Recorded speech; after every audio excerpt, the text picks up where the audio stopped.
Good evening and welcome to 90 Minutes. I'm Simon Alamandi and as always, I'm joined by my co-host Pete Hill.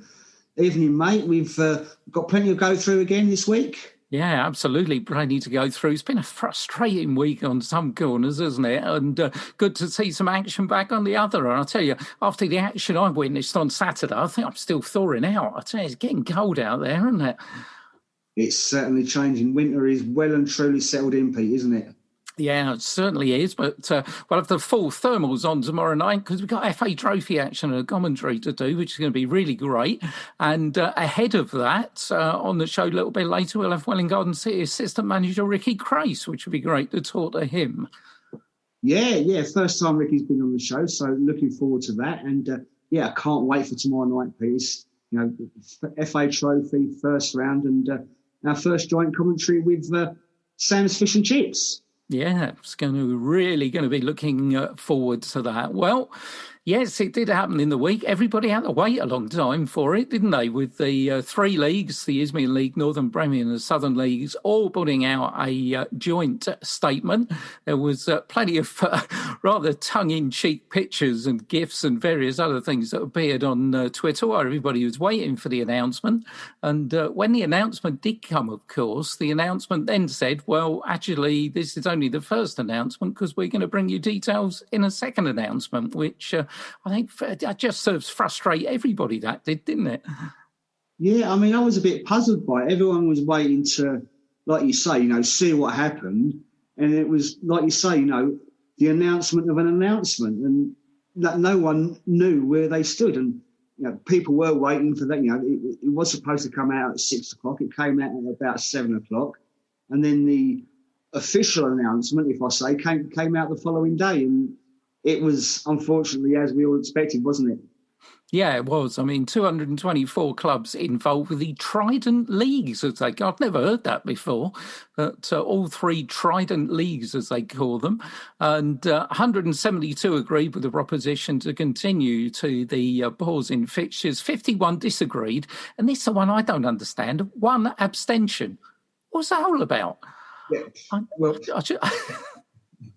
Well, guess is as good as mine. Couldn't get my head around that at all. Broken down by league, by the way. 57 clubs in the Northern Premier voted to agree to continue the pause in fixtures, 4 disagreeing. Not surprising because the majority of clubs there, if not all of them, are in Tier 3 anyway. 68 clubs in the Southern League agreed with 14 disagreeing. Isthmian League was a lot closer. 47 agreed and 33 disagreed. And that was where the one abstention was, whoever they were. And I guess, the Isthmian League's not been as much here. It's been the teams in Kent as we covered last week. I think there's 13 teams in the league who are in Tier 3 at the moment. But, I suppose the one thing is frustrating, but I guess the one positive is that leagues actually voting, 76% it was that agreed. So, they're working together, which, we always kind of harp on, don't we, about football authorities not working together. We've got 3 leagues here that have all worked together. Yeah, I mean, obviously it's frustrating, but I think that it was a given that, the Northern League would agree with that situation. They're all in Tier 3. Like you said, the Isthmian, they're the league that has the most teams in Tier 2. It is only those clubs in Kent that are in Tier 3, and I think it's not surprising that was a much closer vote. But it's good to see them all working together. But like we said last week, there can't be sort of some leagues that get finished, some leagues can't, and some teams, you can't promote some teams and not promote others. It wouldn't work in the whole structure of football. And because next season there is supposed to be this restructuring, it would make things even more difficult, wouldn't it?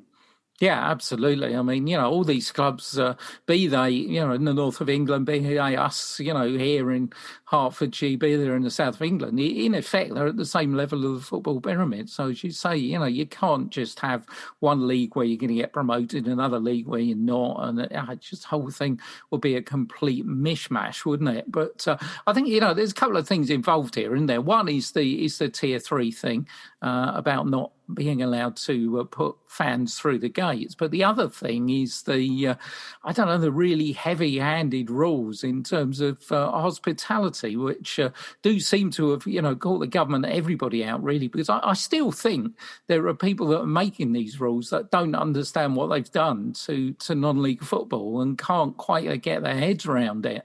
And also the fact that the government's allocated 25 million to Sport England to fund steps 1 to 6 of the National League system, of which 14 million is for steps 3 to 6. But the problem is it's heavily weighted in favour of loans, not grants. And I think this is a really big issue because there is a massive difference between saying, well, you're in a problem, we're going to loan you this money, and you're in a problem, we're going to grant you this money. Yeah, I mean, it did come out during the week, didn't they, from the Premier League. They're giving loans to clubs in the Championship, but grants to those teams in League One and League Two.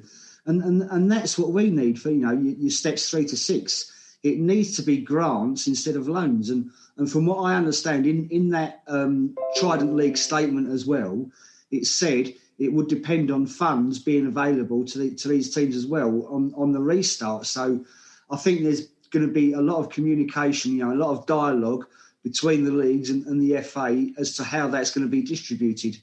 Yeah, most definitely. I mean, the tier thing, well, the next review is set for the 16th of December and there's another one on the 30th. So, it's possible, I suppose, that the tier thing could sort itself out on one of those 2 dates. But, the restrictions are there whether you're in tier 3 or tier 2. Unless we all move into tier 1, then we're still going to have this thing about can you have a drink, a burger and whatever is still going to go on. So, that's going to run and run. And the other part of the statement said, if no progress is made by the government on the tiers in either of the 2 December reviews, it's the intention of the Alliance Committee to circulate those concerned with a survey to gather the views of the clubs as to how best to finish the season. So we're now talking about possibly different ways of finishing the season. Options, it said, will include an alternative format competition and extending the season possibly into June 2021. So, there's all sorts of things up in the air there. Yeah, I think they're just trying to sort of cover every base with these different ideas. Like you say, possibility of a different format competition, maybe clubs from closer areas playing against each other, extend this, make the season a 2-season sort of thing. I'm sure points per game will be on there as well, but it seems to be so many different possibilities for the way of it, and you don't know how clubs are going to vote. Well, I think that's absolutely it, isn't it? And clubs find themselves in such different circumstances, don't they, as well, at this level? I know, every football club's different, but there's a massive difference in terms of the support for football clubs, how they actually finance and what finance they rely on. Some clubs, I'm sure, that voted to continue would probably think, well, yeah, actually, with the crowds we get through the gate, we can just about struggle along here. Whereas other clubs that don't have that following are really reliant on the hospitality side. And if they can't use that, they're in serious trouble. Yeah. And then you have different situations for the clubs where, their junior teams or, their under 23, under 21s teams can play at their ground, but their senior team can't as well. It's just a whole mishmash of everything. And also going back onto the hospitality side of things, from what I understand, there was, I'm sure everyone knows about it, that tweet that came out that said, a Scotch egg is a sustainable meal, but it seems like there was some guidance that these clubs should contact their local authorities and speak to them about possibly opening the tea bar or opening, the bar itself, and they would be the people that decide if that was a viable thing that they could do. Yeah, I don't, go ahead and do it is what I'd say, because it's probably my old profession, environmental health, that would be involved in making the final decision, to be honest. So, with my professional hat on, I'd look at our local sporting clubs and the way they conducted themselves before lockdown and say, well, actually, if you do more or less what you were doing before, I don't see there's going to be a problem. And I think this is the whole thing, as I said, kind of alluded to a few minutes ago, that when you make these strong, steadfast rules, the problem is, I think, if they, it's the whole thing about consuming stuff on the premises or off the premises, isn't it? And it comes down to your definition of what the premises actually is. And unfortunately, with a football ground, you could say it's the whole curtilage of the football ground, which is a massive area. So you've got to actually consume what you buy within that football ground off of the football ground. Whereas in theory, you could take 2 steps out the front of a pub and you could be drinking off the premises because you'd be standing there on the pavement. So, it's just a little bit of understanding of that situation with regard to sport. Yeah, I mean, things like that make me wonder. I mean, if they've got like a mobile catering unit, like we know Hertford Town have, if they parked it outside the ground, could you then buy it there and then go inside the ground and eat it or drink it in there? There's so many different interpretations to the rules and different ways, I guess, it could be bent. I mean, I know Hertford were able to open their catering unit and the bar over the weekend, but I don't know, there just seems different ways that people can work around these rules, and hopefully they can, because we know a lot of these clubs need that income to survive. Yeah, we just need some consistency, don't we? That is all we want, is some consistency, what you can do, what you can't do. And also, people need to, we'll stop this. We could go on all night about this, couldn't we? But, let's look back on what happened before lockdown 2. And you got to say, we're all worried about the virus. We all go out. And I've got to say, we went to football matches. I did not feel threatened, nervous or disturbed about anything that I saw at a non-league football ground before lockdown 2. I was quite happy. I'm a little bit tetchy about certain other things and going to certain other places. I was not tetchy about going to football at all because I think they all handled it very well. Yeah, absolutely, and I completely agree. It was all fine. I felt very safe, and I was happy with how these clubs were taking things into consideration. And I think if these local authorities go in there and see that, then hopefully that they'll put their sensible hat on, shall I say, and help them to survive a bit more and help them get that revenue that they need in.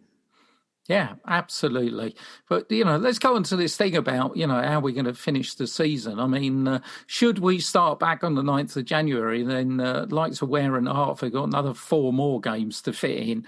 And, I only need to look down the calendar to show that the Tuesday nights begin to run out, particularly if the weather gets poor. So I just decided, a lot of people are saying points per game. So let's have a look at the top of the Isthmian League Division 1 South Central, okay, as it would look at this moment under points per game. Now, I know most teams haven't played many games, but basically Bracknell would head the table, who are currently 5th, with 2.6 points per game. Ware would be 2nd. They're currently 3rd. Tooting would be 3rd. They're currently 4th. And Waltham Abbey, who are top at the moment, would be down to 4th. Staying to 2nd at the moment would be down to 5th. And Hertford would improve their place from 9th to 7th. So, there are quite differences at the top. Interestingly enough, at the bottom, no change at all. Okay, it would read Uxbridge, South Park, Northwood, Harlow from 17th down to the bottom place. And if we look at the Southern League Central, well, the top 2 would stay the same, Gorby and Bedworth. Aylesbury of 4th would be 3rd. And a couple of big winners here. Berkhamsted, currently 8th in the table, would shoot up to 4th. Bedford will stay at 5th, and the other big winners would be Welwyn Garden City, currently 11th in the table. Well, on points per game, they'd be up to 6th. That shoots them straight into the playoff places, doesn't it? So, we know, we've mentioned before they've got a couple of games in hand over teams above them. So, yeah, that's a positive from them. But I don't know if this points per game thing. I'm sure it would work on, them having played a certain percentage of the games for them to consider that, wouldn't it? Yeah, and I think also, if you really want to delve into it, I suppose you've got to look at the teams that you are playing as well. You may be unfortunate enough to play, 4 or 5 teams out the top 5. I mean, before lockdown, we looked at the Essex Senior League and St Margaret's had a horrible run, didn't they? Playing all those teams in the top 5, 6 of the table. But a run like that, then suddenly your points per game is going to disappear and you're going to free fall down the table. So many variables about it. But, if it has to happen, I can't see, we spoke to Ben Hurd, didn't we? And Ben's view was he cannot see them abandoning a season. So I think he's got to finish. It's just how it does. I agree. I mean, I don't think it can happen 2 seasons in a row. We need to have some sort of confirmation and some sort of end result at the end of this season. It's going to frustrate so many people, isn't it, if there's no result again for a second season in a row. Yeah, and as you were saying earlier, it's going to push reorganisation back another year, isn't it? Which, effectively, reorganisation of non-league goes back 2 years.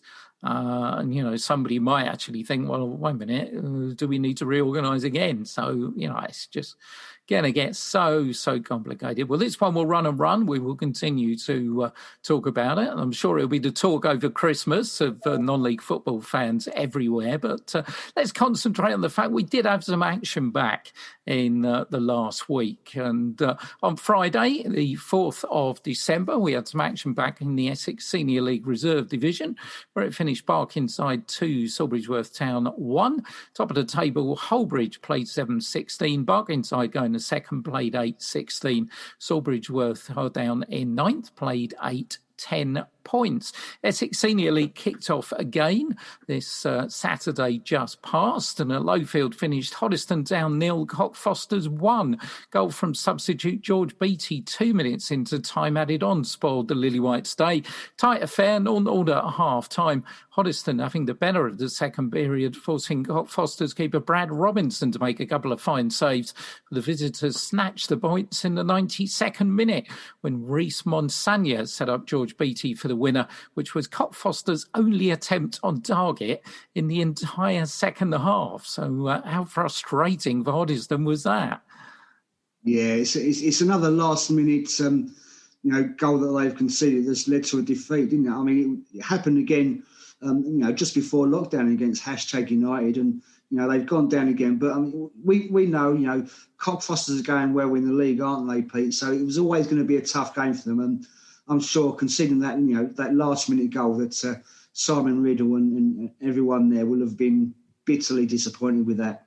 Yeah, absolutely. Cockfosters are going well. Probably a surprise team of the season. We'll have a look at the table in a minute. But Crofters, they were back in action there as well, where it finished Sawbridgeworth Town 2, Southend Manor 4. Charlie Daniel back after a long injury layoff, and Jake Skeet with the goals for the Robins. Billy Harrison, Kai Frood, Luke Jackson and Alex Jenkins for Manor. 1 win in 10 now for Sawbridgeworth in the league. And after that good start, it all seemed to go wrong after that game against #United, didn't they? Haven't seemed to have recovered since then. Yeah, no, they've been on a really bad run, and hopefully they can get some sort of turnaround for them, turn their season around and find that early season form that they found. Well, one team that did find a bit of post-lockdown form was St Margaret's-Bury. Ended at the recreation ground, St Margaret's-Bury 1, Enfield 0. That stopped a run of 4 straight defeats for the Berry. Tom Cowell making only his second appearance of the season, scoring what turned out to be the winner in the opening minute. 3 clean sheets in the league this season. Though I hope they play Enfield again. They've kept 2 of those 3 clean sheets against Enfield. Yeah, fantastic result for them. I mean, we like you said earlier, they had that run of games when they were playing a lot of the top teams, so they really need to get some points on the board, and another 3 points against Enfield, and that'll boost their confidence hopefully going forward. Yeah, I think lost Kyle Roberts. Tom Cowell coming back. I mean, he's been at Hoddesdon for years, really experienced. Good man to have up front and, a good signing. I think he'll hit a few goals for them. The table looks like this. Hashtag United are top. Didn't play because they were involved in FA Vars action. Well, they lost at Fakenham on penalties. They played 11-28 points. Stansted up into second, played 13-26, beat Woodford 1-0. Cockfosters are in third, played 10-23. Saffron Walden played 14-22 in fourth. They beat Redbridge 4-0. What about this? In front of 296. What a great attendance that was for the Essex Senior League. Walthamstow are fifth, played 10-21 points, beat Sporting Bengal 3-0. Hoddesdon are sixth, played 12 points, 19. And I tell you what, the dark horses in this division are going to be Hadley. They're in seventh place. They beat Rains Park 4-1 to go further in the FA Vars than they've ever done before on Saturday. They've played only 7 games and they've got 18 points. So they've got 4 games in hand on leaders hashtag and they're only 10 points adrift. Wow, that's fantastic. I hadn't even noticed that, Pete, when I looked at the table. So, have to keep an eye on how they do. Yeah, I think they are going to be there or thereabouts. Sawbridgeworth at 13th, played 13 points, 12. St Margaret's-Bury 16th, played 10 points, 9. Bottom of the table, Clapton played 10, 4 points. They beat Hamworthy United in the FA Vars, though, so they're through to the next round of that. And then Woodford still at the bottom with just 3 points from their 12 games. A couple of friendlies at the Barkit finished Hertford Town 4, Oxy Jets 1. Hertford featuring 4 16-year-olds and 2 17-year-olds in their squad. I'd love to have seen the average age of that squad. To goals from Ben Wayman, Zayed Bakar, Serge Erganarslan and Jack Hewitt doing the job for Hertford team. So the first team in the first half, and then the lads from the youth team came out and certainly did the business. Yeah, certainly did. I mean, it was 1-1 half time that I noticed, and they put the U team lads on, and 3 goals in the second half. 4-1 victory, absolutely excellent. And I'm sure the fans loved it as well, seeing some of them youngsters, for the first time probably. Yeah, I mean, it's kind of young youngsters, isn't it, at Hartford, when you consider poor old Kit Brown, who's 21, must be feeling really ancient with, all these 16-year-olds coming out. But it's great. It's brilliant to see and, excellent to see the project continue. Another hastily arranged friendly finished Wingate and Finchley 6, Welwyn Garden City 3. So Welwyn Garden City, they're just getting a game under their belt. I mean, basically ahead of the FA Trophy action tomorrow evening. Hart Senior County League got back underway. In the Premier, it finished Letchworth Garden City Eagles 7, Hoddesdon Town Reserves 2. Joe Babbage and Ethan Rookard with the goals for Hoddesdon. Wingate Finchley Development 2, Ware Sports 1. And Bush Hill Rangers 1, Welwyn Garden City Under-23s 1. Citizens in front of the break in that one, thanks to a Harrison Cage penalty. Rangers equaliser coming 2 minutes from time through Claudio Agbanati. That's his 6th of the season. Table looks like this. Wingate Finchley Development go top, played 10, 23 points. Royston Town Reserves lost a real cracker 5-4 at home to Glen Sports.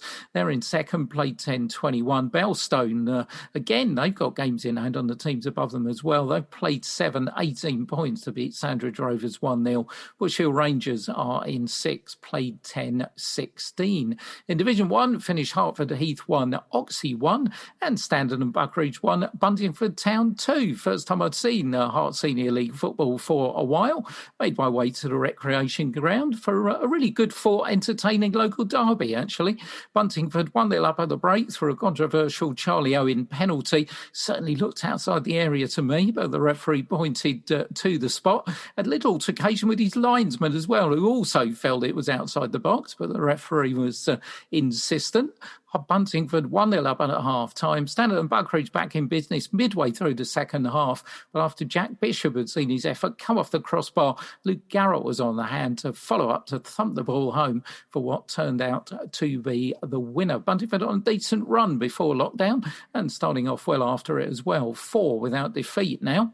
Top of the table, Oracle Components played 9-24 points. They won 3-0 at Aldenham. Oxia second, played 10-19. Hatfield United third, played 8-18. Buntingford up to 7th, played 9-13. They leapfrog above Standard and Buckridge, who are 8th, played 7-11. In Division 2, good win for West Sports Reserves. They beat Cuffley Seniors Reserves 3-2. Couple throw in Braddock and Tatenda Maconey got the other one for the Sports Reserves. Top of the table, Tring Town played 9-18 points. They won 4-2 at Bulldog Reserves on Saturday. Hemel Hempstead Rovers are second, played 7-17. They drew 2-2 with Lemsford. Hadley Saturday Vets are third, played 9-16. Essex Olympian League got underway as well in Division 5. Well, Roydon had to switch their fixture. Was originally going to be played at Roydon, but the pitch was unfit, so they went down to Leon C, take on Lee Ramblers Reserves, and they won 2-1. Carl Stanley and Michael Coppin with the goals for Roydon. Top of the table, Old Barcabians played 7-13 points. Shrewsbury Town Reserves played 5-12. Roydon up to 4th, played 6 and 12 points. Hockey got back underway as well, although Hertford probably wish it didn't. In the Eastern Region Division 2 South finished West Herts 2-7. Hertford 1. West Herts, who's head the table, played 7-16 points. Colchester in second, played 7-14 points. What a weekend for the top two. The top team won 7-1. Colchester won 10-1 at Stevenage. Hertford are 6, played 7-10 points. In Division 3 South West, West Herts 3-2, Welwyn Garden City 2. 1-1 at half-time. Dave Alleman-Smith setting up Creighton Napoleon for Welwyn's goal. West Herts back in front in the second half until Bryn Evans popped up with the equaliser for the visitors. Top of the table are Letchworth, played 6-15. Royston are second, played 7-15. Welwyn Garden City are 5th, played 7-11 points. There was also basketball action at the weekend. NBL Division 1, a real heartbreaker for Oakland Wolves. They went down 85-89 to Bradford Dragons. Wolves came back from a 9-point deficit at the beginning of the final quarter to level the scores at 81 apiece with 4 minutes to go. But David Walsh's three-pointer with 20 seconds left on the clock sealed the win for the Dragons. Jordan Santiago top scored again, 18 points and 12 rebounds. Kane Daly also weighed in with 18 points. And Jordan was in the NBL Team of the Week for his 33 points and 13 rebounds last week against Thames Valley Cavaliers. Derby Trailblazers lead the early league table, played 8 points from Team Solent Kestrels. Bottom of the table at the moment, pointless from 4 are Oakland's Wolves. So that was all the local action. But of course, the other team that we do follow, I wonder if Stoke Gabriel, wait a minute, they're not in Tier 1, are they? Because they're not in Cornwall, but they're on the Tier 1 border. That's about as close as we get. Stoke Gabriel, who, Britain's worst football team, well, probably they gain lay claim to that particular honour. They were back in action at the weekend. They lost 6-0 at Plymouth Marjon. But pretty of an increase on pre-lockdown form when they lost 17-2 at Honiton. The bottom of the table, played 16, lost 16, with a goal difference of minus 188. Well, I mean, it's a 6-0 defeat. Obviously, it's never great, Pete, but it is an improvement. And it'd be interesting to know what sort of crowd they got, because I know they were getting improved crowds because of the recognition they were getting as being Britain's worst football team.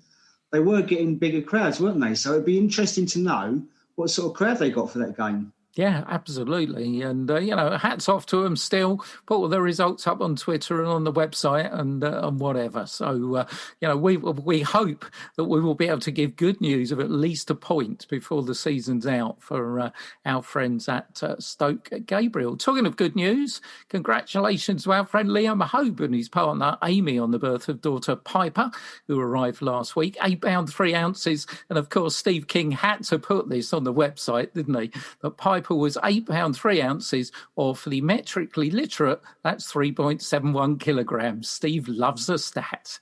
He does. And I'm sure there's a dribbling joke we could put in there as well, Pete.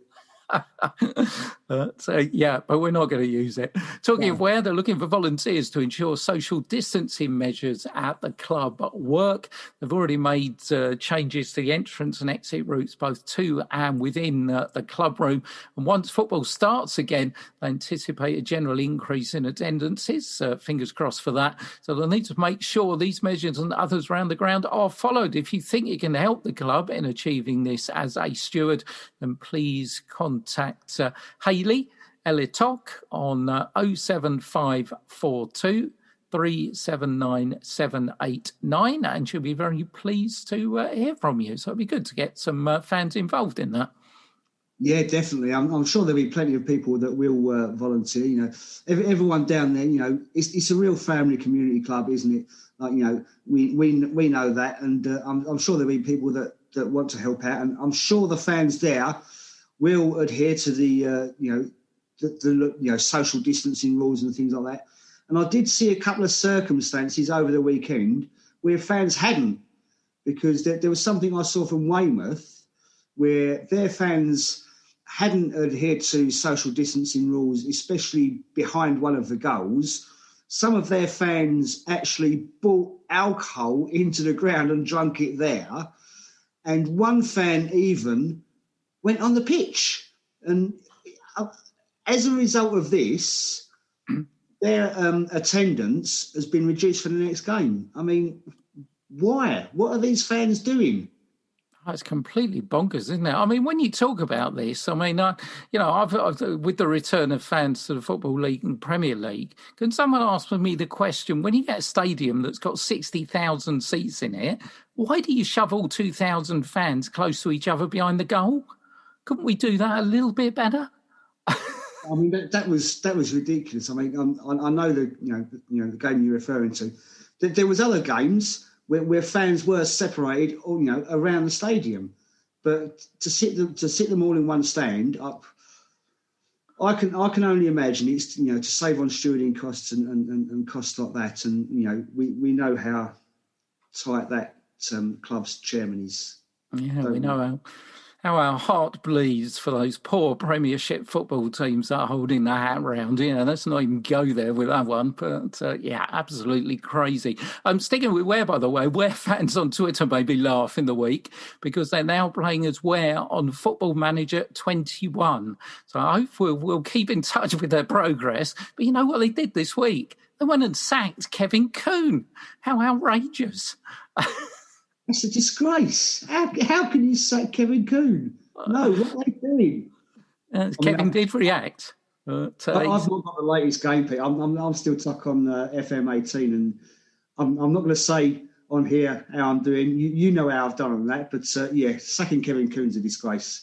Yeah, we hope in Football Manager 21, we hope, Kevin, you get another job. I'm sure someone will snap you up before the week's out. Hertford Town are looking for a Step 3 or Step 4 friendly this coming Saturday, as they look to keep playing. So anyone interested should DM the club on Twitter. And if they fix that up, then hopefully we might get there to do a little bit of commentary, which would be nice. Now, we've been following the football and dementia story for some time here on the show. A couple of developments in it. First of all, Norfolk non-league side Wroxham are blazing a trail in the fight against football-related dementia by banning its youth players from heading balls in training, and they're calling on others to do the same. Some really interesting comments from their chairman, Lee Robson, who said, "I come from Wales, where mining was a big thing over the generations. You hear all kinds of stories about miners' knee or similar things developing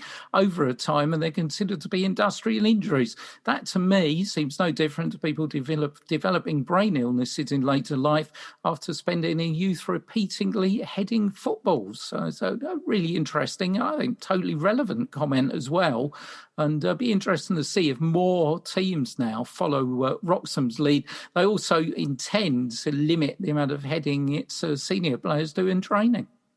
Yeah, I think it's really interesting that they've taken their lead, because someone that's been, a big voice in this, in this heading in training conversation is Chris Sutton, and from what I understand, his sons are involved in their junior teams as well, aren't they? So it's nice that they've sort of like seen what he's saying, seen what's going on, and taken that stance. Yeah, absolutely. And, sadly for Chris, his father, Mike, who was a pro, he's now living with dementia. So it's very close to his and his family's heart. So, hopefully more teams will follow the lead. And also an interesting one that came out in the week, something I didn't realise, a study into dementia in football is urging amateur and professional female players to volunteer to discover whether they could be more at risk than their male counterparts from repeatedly heading the ball.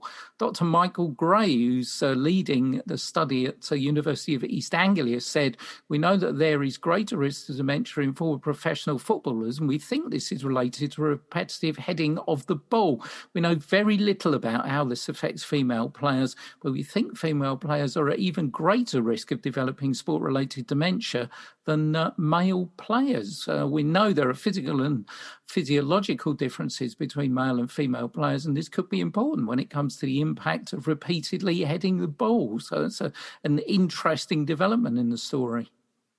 Yeah, I think part of the reason, obviously, they won't know so much is because, obviously, we know the story about the women's game being banned until 1971, etc. And, obviously the leagues, weren't taking place till then. And they've obviously moved forward a lot since then. But it's an interesting study and one really to take note of and to follow. And obviously, I take a big interest in that with, the lead in women's football that I take. But it's something that, hopefully they can get a bit more study and a bit more information about and take it from there and see what information they can get.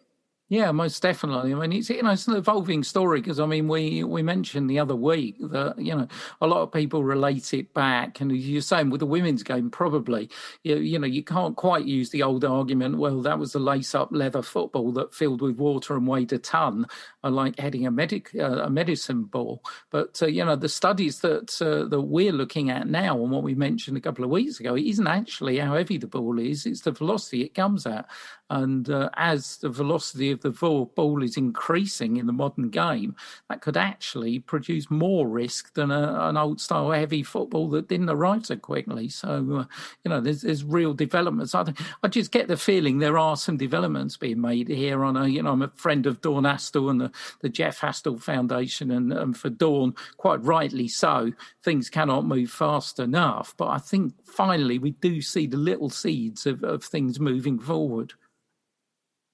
On top of that, though, as well, Pete, I think, obviously, we know it's not just heading the ball, it's the concussion thing as well. I mean, we know there's been incidents in the Premier League, clash of heads, things like that, where they need to bring this concussion substitution rule in as well.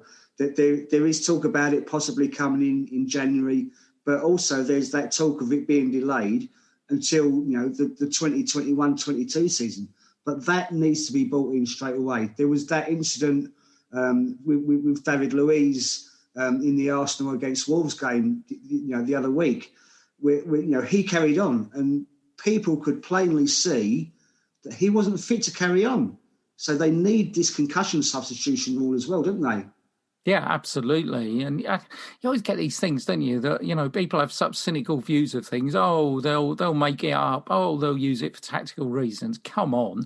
When you've got something like that, and, when you look at, David Luiz and whatever. And I've got to say, Troy Deeney didn't cover himself with glory either, with some of his comments about that, which basically was, well, he looks all right to me. So, that's why he stayed out there. I mean, we could do, let's get a few modern attitudes out here and realise the real damage that can be caused. And, same, we're talking about football, it's across all sport. Rugby, big problems in the US, I know, with the NFL, the NHL, and again, we need a consistent approach to head injury in sport, don't we? And at the moment, we haven't got it. Yeah, absolutely. I mean, you look at, going back to the 80s, I mean, there is that iconic image of Terry Butcher with a big headband, covered in blood, his England shirt covered with blood, and everyone, at that time, oh, what a hero, he carried on. He should never have carried on, Pete, should he? No, not at all. And, you've got to draw that line, haven't you? And you've got to realise, it's a very sensitive, it's strange, isn't it? Okay, your body's made up of, many billions of cells and, you've got your skeleton and everything else. But, you've got a very precious thing between your ears up there. And you've got a fairly small amount of bone to protect it. Some people just don't logically seem to see that. I don't know, but it's going to run and run. But yeah, let's get moving. Let's make a decision on it. The only worry is, as we've said, and a lot of people allude to, and also the chairman of Wroxham, I absolutely applaud what he said about industrial injury. But if it comes an industrial injury, lawyers get involved, money gets involved. And things can go very, very slowly. I just really hope we don't get into that and we have a little bit of common sense and say, look, this is a problem. There's people out there that need help now, not tomorrow. And there's people also that need help now to make sure that they have got a tomorrow. Yeah. I mean, I think since it's about 3 or 4 weeks since we last spoke about this, but there does seem to have been a bit of movement. We spoke then, and said things need to move in a certain direction, and things do seem to have stepped up a little bit since then. So let's hope that continues, and we get more results in the near future.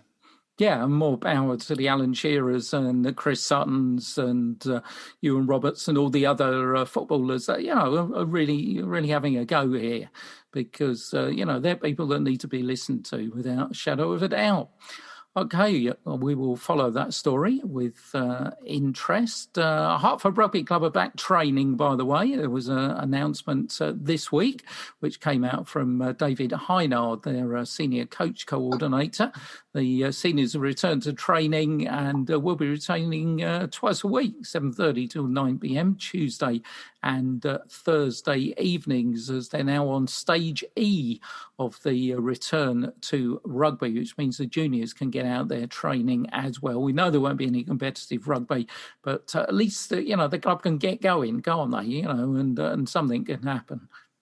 Yeah, that's it. It's like we alluded to last week, isn't it? At least these juniors, they can get there, see their friends, see their friends from the club. It's different friends that they've got from school. Get training and hopefully get some friendly matches in, and it helps their mindset as well, doesn't it?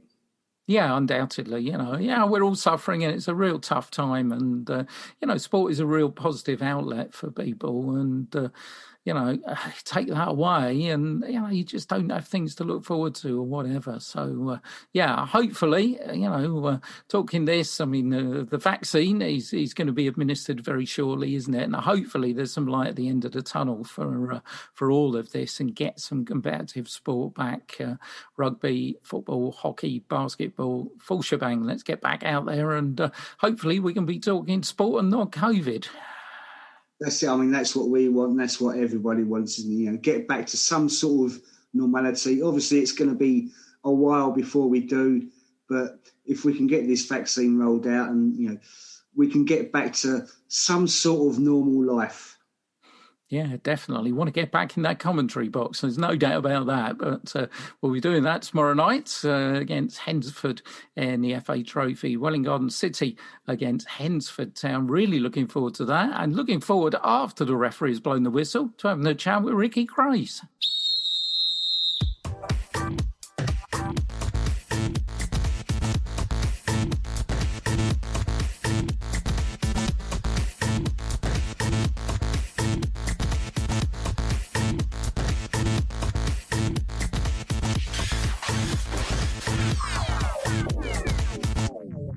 Right, welcome back from that break, and we're now joined by our guest, Ricci Crace. Ricci, thanks for joining us. It's the first time you've been on the show, mate, so welcome, and it's a pleasure to have you on. No worries, not a problem at all. It's good to be on talking about football, but made a few debuts, but first one on the radio. I mean, things have been paused for the last 4 weeks or so now. And how have you managed to keep yourself busy?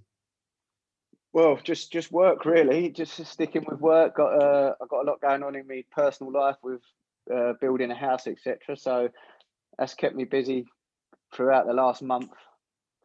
But just chomping at the bit to get back at football, really.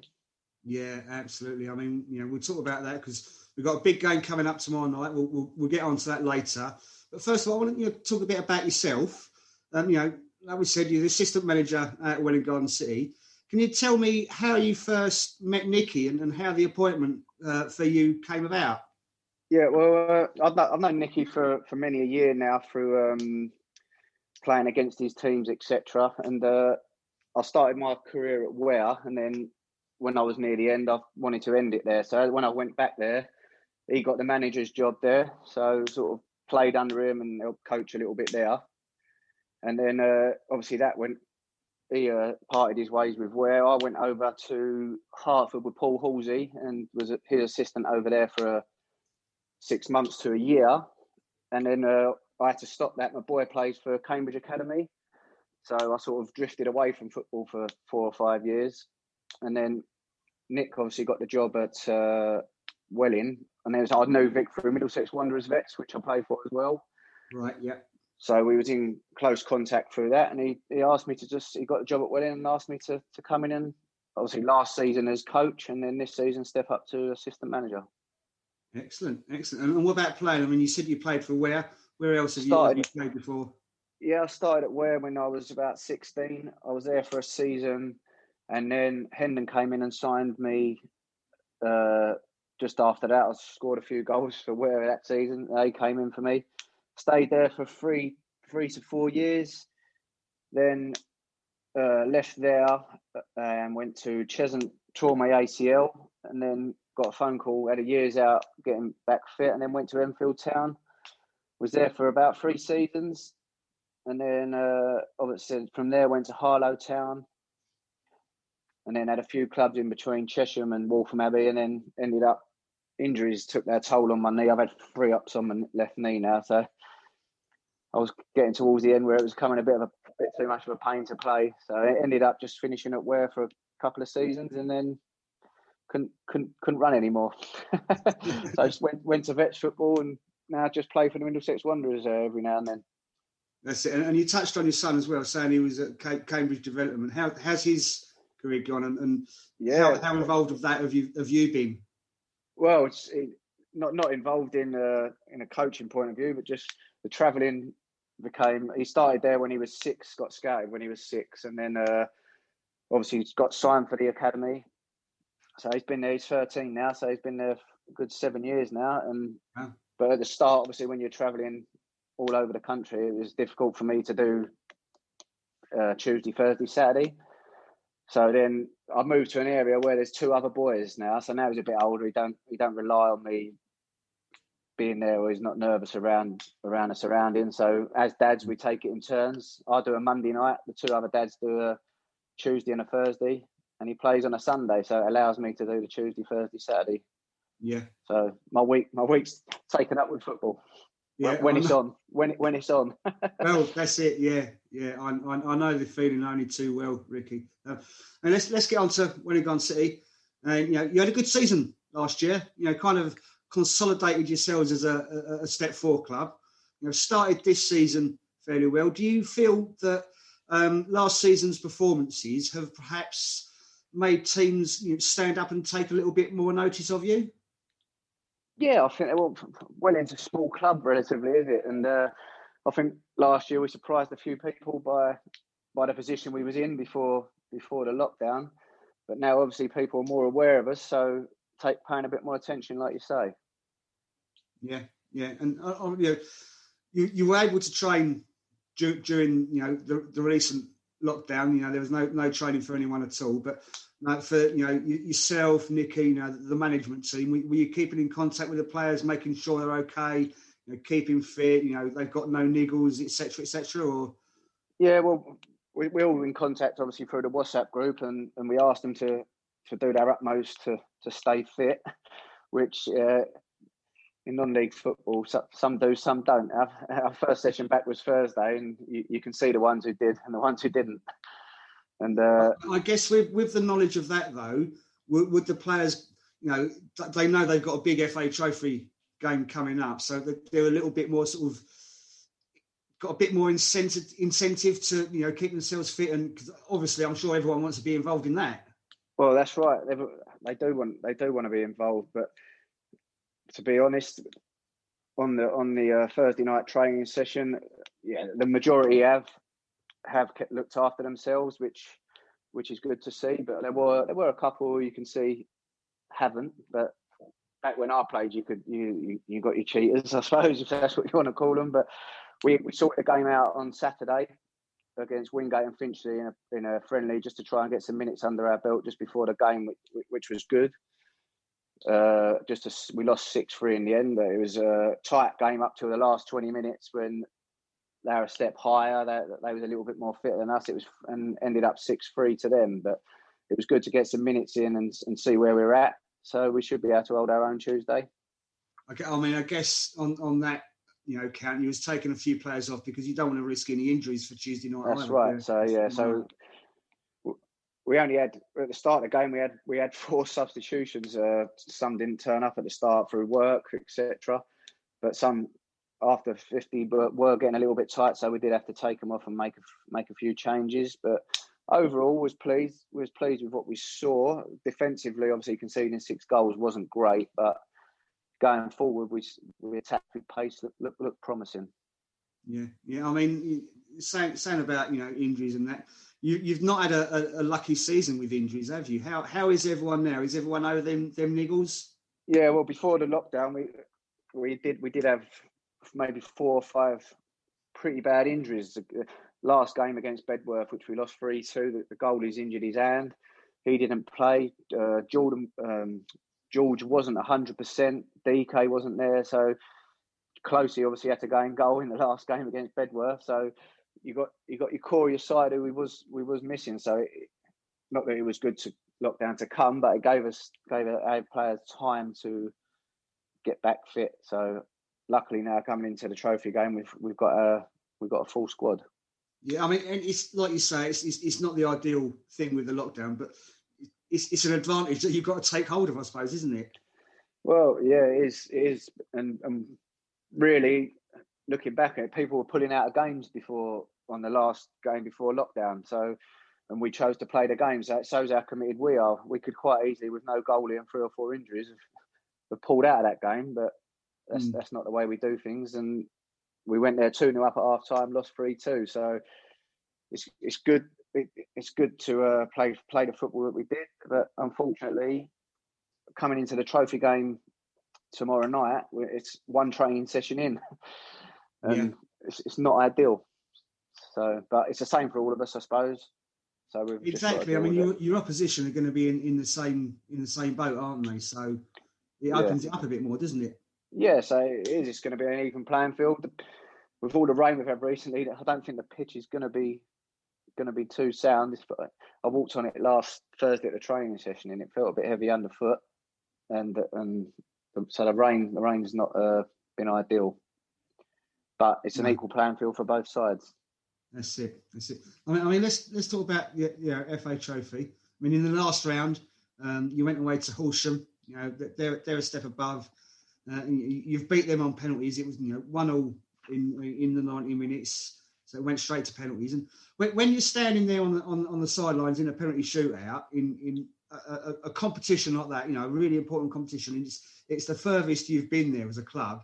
I mean, I remember a couple of years or so ago that the girls team I coached, we was in the final in a penalty shootout. This was at under 8s, and I was standing there. I was an absolute bag of nerves. I mean, how do you stay calm and keep the players calm in a situation like that? Well, luckily enough for us, we'd been on the wrong end of a penalty shootout not too soon before against Bishop Stortford. So I think the boys know what the losing feeling was like and didn't want to feel it again. And the boys who stepped up took 5 unbelievable penalties and scored all 5. So it was just it's 50-50, and it keeper guesses the right way and saves it, or he don't. So luckily the gods were on our side that day, and it turned out to be a win. So, but the performance deserved it. We played unbelievable. We went there. All credit to Nick. He went there with a game plan at the start, just to sit in and let them have the ball, let them attack us, and then we'd get on the counter attack, and it worked to a T. They scored. They had one shot in the first half, which they scored, but we came out in the second half, and come 60 minutes, then we went at them and got the goal we fully deserved. That was it. It was a bit of an inspired substitution, wasn't it? Because George got the equaliser. He'd only been on a couple of minutes, hadn't he? Yeah, but he'd come back from injury. I don't think he was 100%, to be totally honest. Because after the goal, I think his celebration tightened him up a little bit.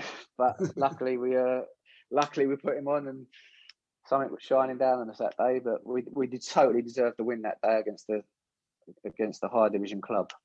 Yeah. I mean, we should have been there doing commentary. But I mean, we are going to be there tomorrow night doing live commentary.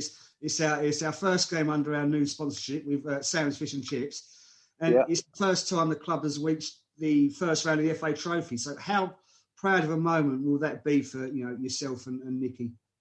Oh, well, it's a great accomplishment for me. I'm still learning. I've come into this. I've been out of the game, like you say, for 4 or 5 years. I'm coming with an excellent manager in Nick, and I'm learning off him every day, learning different things every day. So it's great for the club, excellent for the club, and hopefully we can push on and get into the next round and take us even further. Yeah. I mean, you're facing Hensford, and they've struggled a little bit this season, but they've recently changed their manager, had a little bit of upturn in their results since he come in. Have you had much of a chance to study them and get an idea of the way they play at all? No, not really. It's been a funny time, isn't it? When the draw was done, then it's locked down, so we've not been able to see much of them. And likewise, they've probably not seen much of us, I would have thought. So all across the park, it's going to be a pretty even game, I think. And hopefully we can go there and turn them over. Yeah, I mean, it's a bit unfortunate because I saw they should have been playing on Saturday. They should have been playing Hitchin Town, so that would have been an ideal opportunity to scout them and get an idea on them, wouldn't it? Well, it would have been ideal, and we would have sent Phil Neville, who does all our analysis. He goes and sees the games and does us good reports. But obviously, the way times are, we couldn't do that. Yeah, I mean, when you're playing against a more local team, you're able to call other managers or coaches that you might know that might have faced them before and get an idea about your position. But when it's a team from a totally different area and a different league, it's a bit different. But does social media help in finding out a little bit about these teams at all? Yeah, it does. And YouTube, you can get a bit on YouTube, and if you put the clubs in, you can always find a video of what they do on there. But with our league, it's quite a bit of travelling in our league, so it's difficult to get to some games to be able to do it. But luckily, when we can get someone there, like I say, we get Phil Neville, who's one of the coaches at Welwyn, and he's a great analyst, and he gets to these games and does the best he can. Yeah, that's it. I mean, you've got a couple of teams in this area, but there's a lot of teams in the Midlands sort of area, isn't it? And that especially makes it difficult, like you say, for scouting these teams, but for travelling for a midweek game as well, it makes things difficult, doesn't it? Well, that's right. The last game we played, like I say, at Bedworth, it was a 4:00 meet at Welwyn on the coach to get out there, which is when you've got some boys can't get off work. It is difficult. I left at 4:00, drove up there direct, but I got back at about 11:30 in the evening, left straight away. But the coach didn't pull in until about 12:30 in the morning. So it's a long old day. It's a long old day for some of the players. Yeah, that's it. And like you say, they've been up early for work that morning. I've got to get up early for work the following morning as well. I guess you need an understanding boss. That's right. Yeah, you do. But luckily for me, I work for myself, so it's not too bad. But some of the people obviously have to take holiday pay. Yeah. So let's move on to the league. I mean, there was a meeting last week, for the Trident League as it's known. It's been decided. There was a vote from all the clubs, and the overwhelming majority voted to remain it paused. Yeah, I mean, how frustrating is that for you? Well, it is frustrating because obviously we've come back now. We've had one training session and then we've got a player trophy game. The league's suspended again, so say it's suspended for nothing, but that's 2 months no football. And so when does it say we've got to start maybe a pre-season? We're going to need 2-3 weeks to get fit. So that's to prevent injuries. So are they going to allow that? We can start January the 9th. Do you allow 3 weeks, or have you got to go straight in this? Well, now obviously we can keep training through, but we need to get the players fit before playing games. Then you're going to get the bad weather. So games are going to get cancelled through bad weather. Does the season finish? How does it finish? Turbulent times. Everyone's in limbo. I don't really know where we're going to go.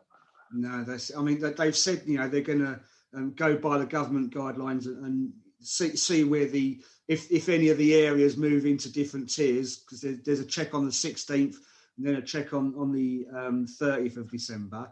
Yep. And then they'll judge things from there. But they've said that there will not be a change. There will not be until a change in the tiers, and there's some progress in the funding of the clubs at this level. I mean, it seems like there's a lot of different scenarios depending on when it's going to be restarted.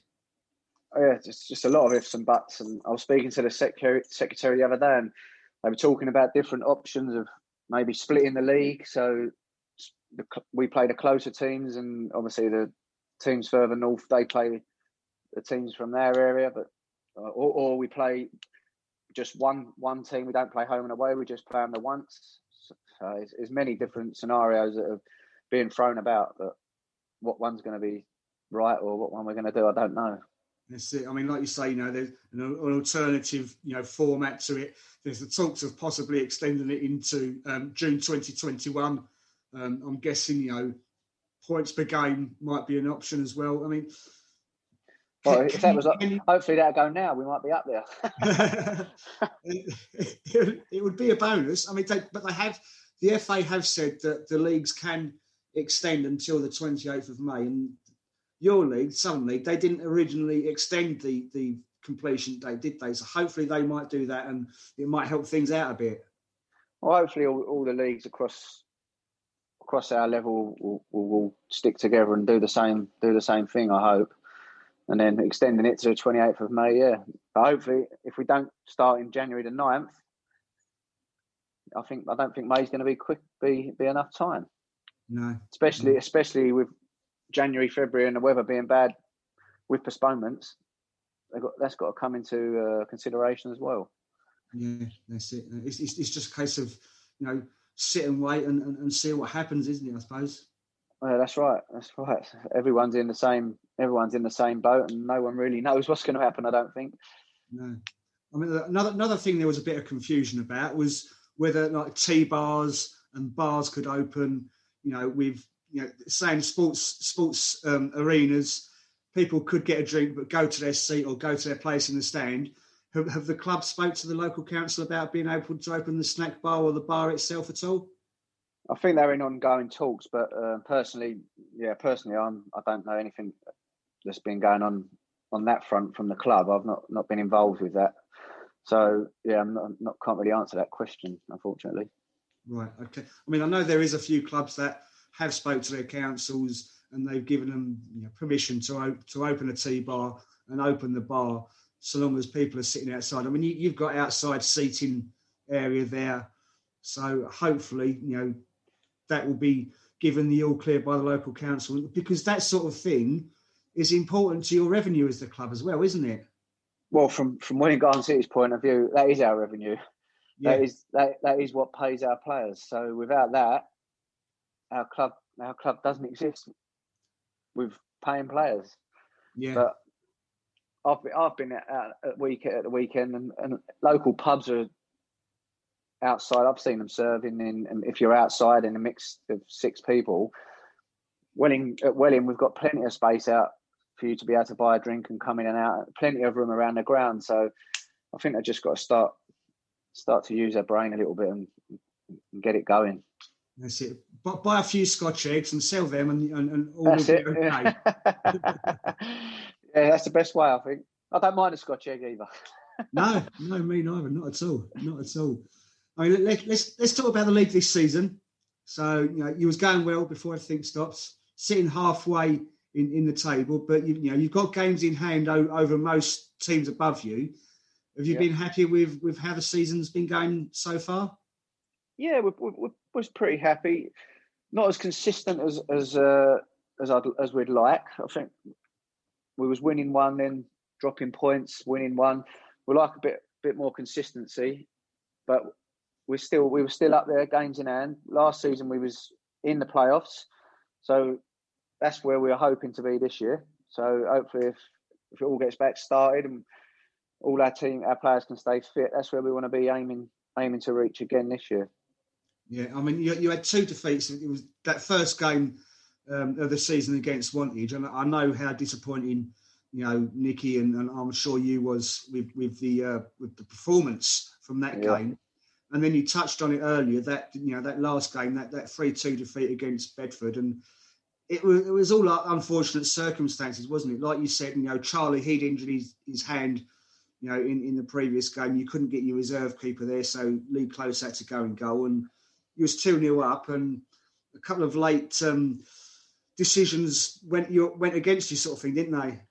Well, it was just a calamity. Whereas we should have cleared the ball, should have cleared our lines on the first goal. They get a free kick. Look, you can't blame Lee Close. He stepped in and done as best as he can. But in all honesty, both free kicks, I think the keeper saved. So 2 of the free kicks that they scored. So it's just unfortunate that's the position we was in. Yeah, and Lee's gone in goal a couple of times before as well, hasn't he? Yeah, you got to be a little bit of a head case to go in goal, so it suits it down to the ground. I'm making no comment. No comment. But yeah, go on, sorry. No, go on. I was saying he's a fantastic player for the club. He's, as much as he is a bit of a loose cannon, he's fully committed in what he does, and he's a fantastic centre half for us. But I mean, I think every team needs a Lee Close. They do. He winds the opposition up. He really G's the team up. He winds his own team up as well. yeah. But I think every team needs that sort of that character in them, don't they? Yeah, he's fantastic. He's as soon as he steps over that white line, he's fully committed to the calls and gives 100% every time he's out there. So you can't knock him for that. And from what we've said to Nicky before, he's a totally different character on and off the pitch. Oh, he is. Yeah, he's quite quiet off the pitch in the bar. He's quite a quiet lad, but he can lose his head. He can lose his head now and again. Pete, was there anything you wanted to come in and question Ricky about?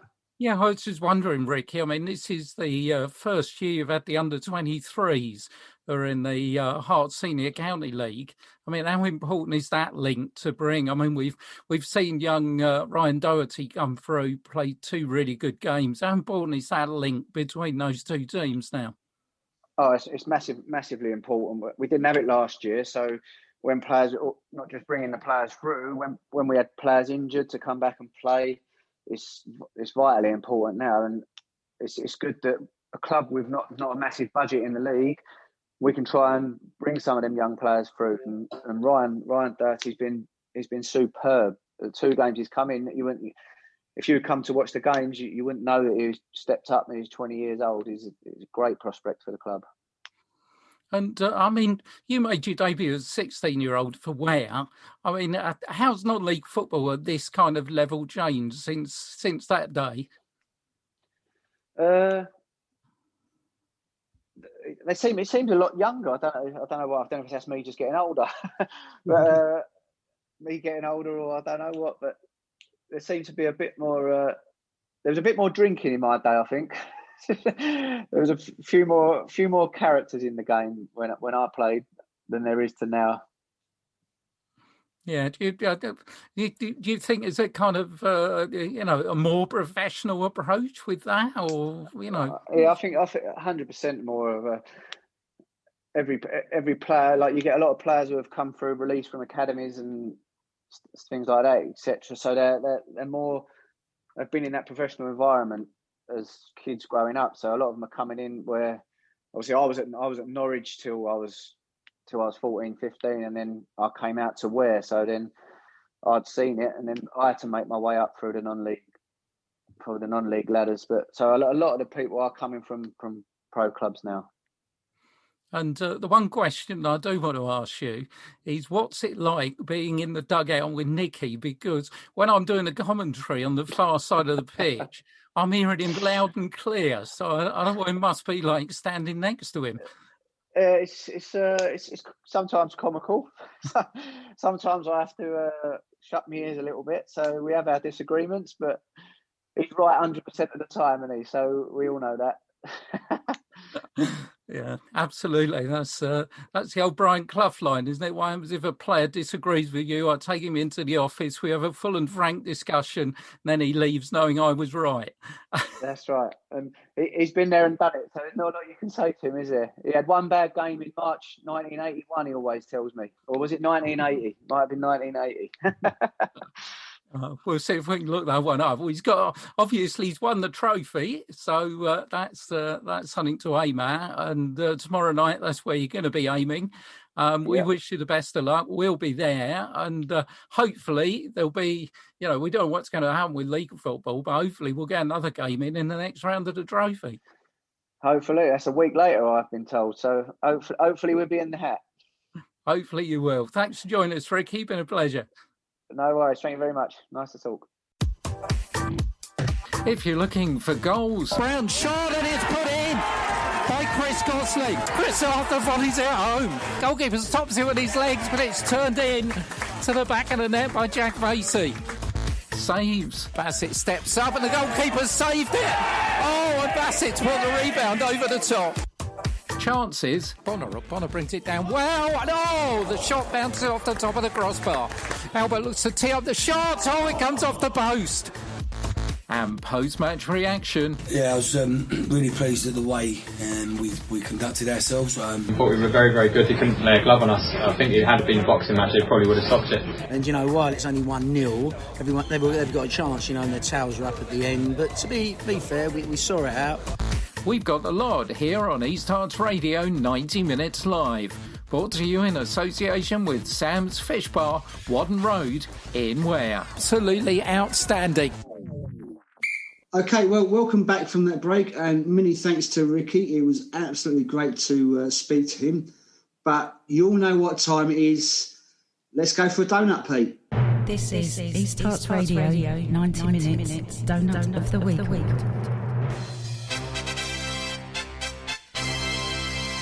Right, so last week we had two winners. It was a tie, Pete. We had a tie between the government and the way the tiers were restructured.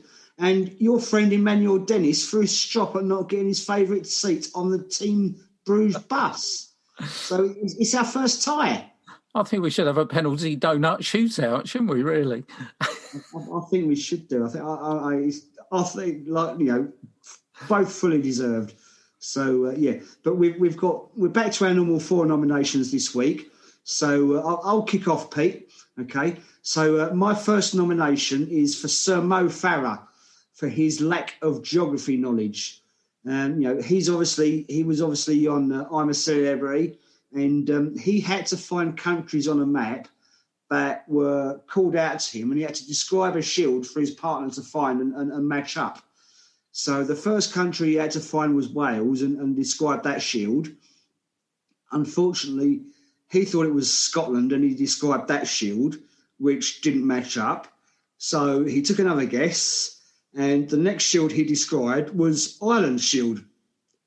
That was obviously wrong, and then he finally described the Welsh shield. I mean, come on, Samo, I mean, obviously other countries, if there was other countries in Europe on there, might be a bit tougher, but surely you know where the British Isles countries are.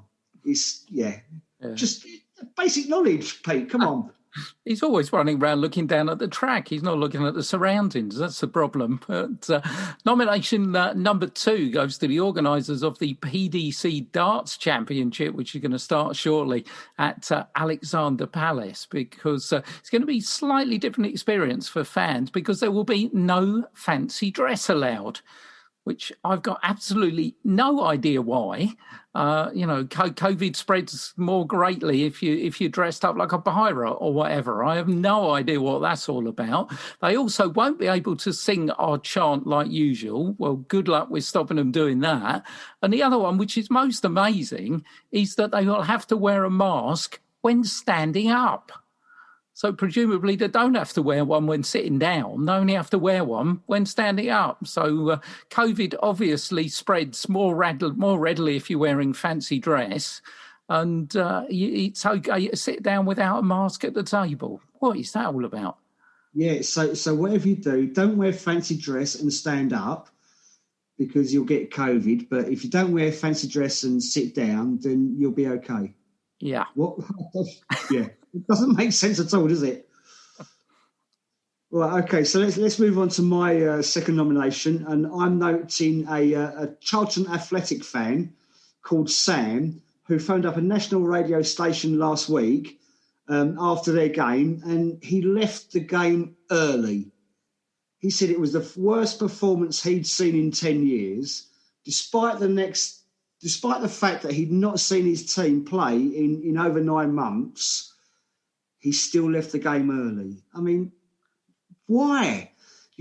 Everyone's rushing to get back to football. Everyone's desperate to see their team play against. And it's not like you're rushing to beat the crowd. You're not rushing to get a train because there's so many other people, trying to get on it. Sam, shame on you. I mean, Pete, we've spoke before about leaving the game early, haven't we? And as far as we're concerned, it's an absolute no-no. Oh, it's an offence. It should be made an offence. I mean, I've seen a few football matches in my time. I can hand on the heart say I have never left a football match before the final whistle has blown. So come on, Sam. 9 months he's waited to get in there, and he's there with 1,999 others. Well, I'm sure there'd be quite a few Charlton fans would have swapped places with him and seen it through the whole game. So come on, get yourself together. Our final nomination goes to Gabriel Zakuani. Now, he's currently manager of Northern Premier League Division 1 side Spalding United.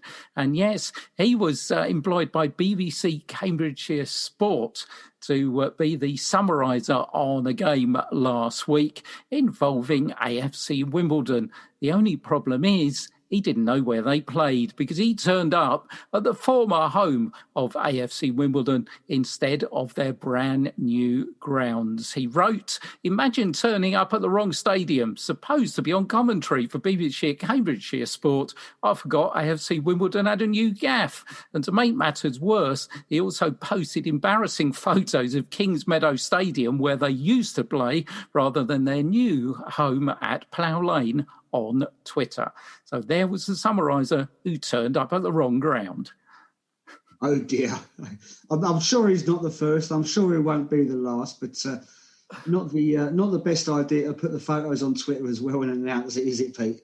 Not really. So there are our nominations for the Donut of the Week award. Mo Farah for his less than stunning knowledge of the British Isles. Sam for sneaking out of a Charlton game after 9 months wait because he didn't like the way they were played. The BDC Darts Championship, who think COVID is spread by fancy dress. And Gabriel Zakuani, who was a summariser who turned up at the wrong ground. I think it's a good selection there. That's going to be a tough one to pick one out of that lot. I think it is, yeah. That's 4 great ones. And it'd be interesting to see who wins out of that. But we've got some women's results from yesterday's games. The women's leagues restarted again, and in the Eastern Region Division 1 South, Hutton Women 3, Wadson Park Ladies 2. Chloe Clay got the 2 goals for Wadson Park Ladies, and Hutton Women, they head the table. They've played 4 and got 10 points. Millwall Lionesses' Community, they're in second with 7 points after 5 games. Wadson Park Ladies, they're in fourth They've got 6 points from 4 games. And Stevenage Women Development, they're bottom of the table. They've got 4 points from 5 games. In the Beds and Hearts Women's Football League, Premier Division, Cheshunt Women 4, Hartham United Ladies 0. Jess Harding in his first game as Hartham United's manager. But it was always going to be a tough game for them. With Cheshunt heading the table, they've played 4 and got 9 points. Hearts Vipers, they're in second. They've got 100% record. They didn't play at the weekend. They've got 9 points from 3 games. With Garston Ladies in third with 7 points from their 4 games. And Hartham, they are 9th in the table with no points after their 4 games. Sherrard's Wood Ladies against Langford Ladies was postponed in Division 1, but Wood and Blue Cross, they're in first with 12 points from their 5 games. Biggles Wade are in second with 10 points from 5, and Sherrard Woods Ladies are bottom of the table with 1 point, but they've only played 3 games. In Division 2, great result for Hearts Vipers Development.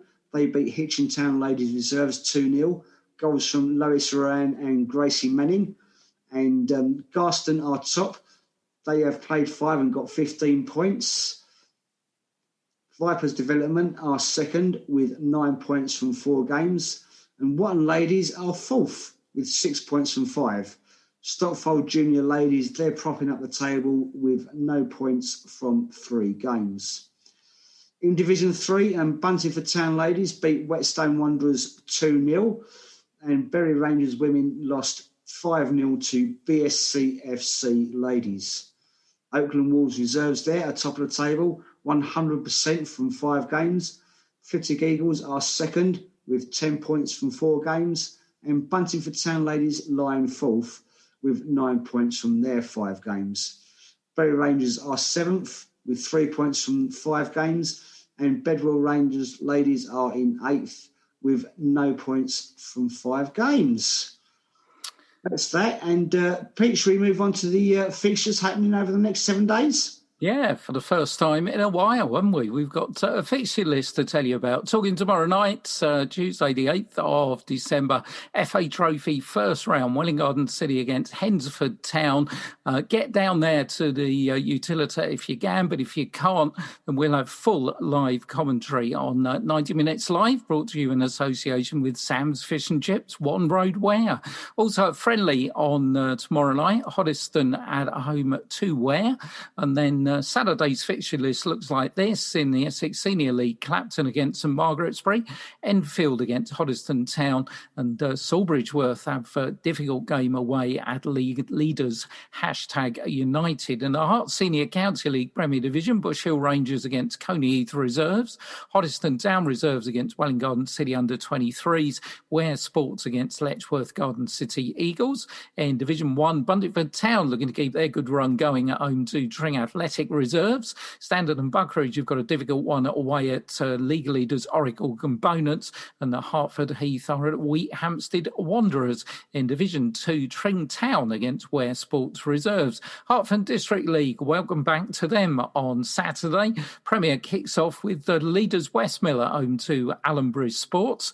In the Centenary Trophy, the meeting of the Trinities, Bengio Trinity against Ware Trinity.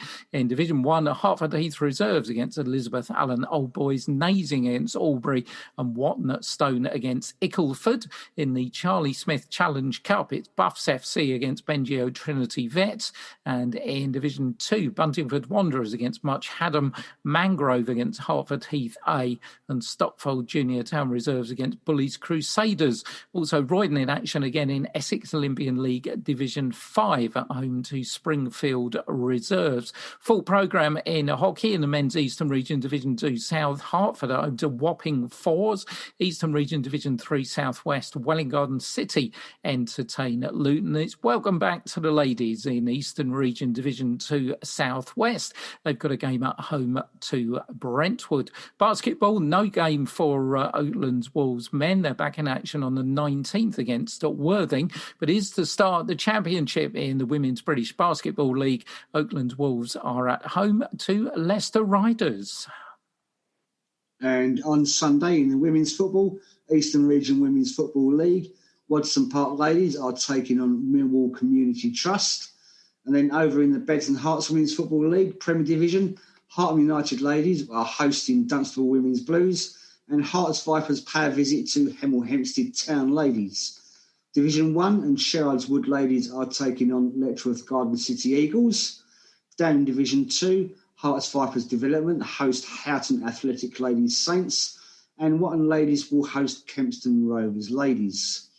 Division 3 and Buntingford Town ladies pay a visit to BSC FC ladies, whilst Bury Rangers also have an away game against Whetstone Wanderers ladies.